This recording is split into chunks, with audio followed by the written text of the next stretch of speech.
O'zimda shunaqa narsa sezganman. Yomon holat, negativ holat, vaziyatni juda yaxshi eslab qolganman. Tez-tez esimga tushadi. Bir marta avariya bo'ldi.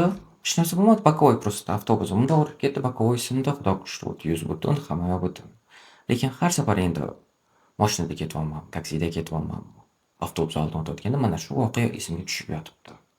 Bu bo'yicha man Zarya Sadiqovadan maslahat so'radim.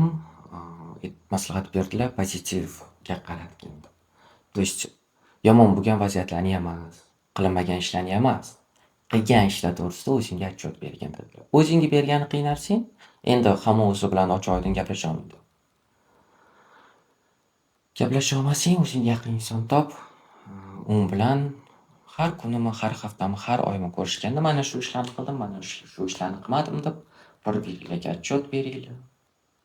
Bir-biringlarni maqtanglar, bir-biringlardan maslahat olinglar. Bu nima uchun? Qilmadim emas, qildim. Mana shu uchun. Qildim, man молодецman. Qildim, zo'r. Buniyam qilma, qandoq yaxshi. Mayli bir haftada 100 ta ish qiling, bir haftada 10 ta ish qiling, bir haftada 7 ta ish qiling. Bo'ldi, shuni o'zi ham yaxshi. Xudoga shukr, bir xilla shu ishni ham qilaveradi.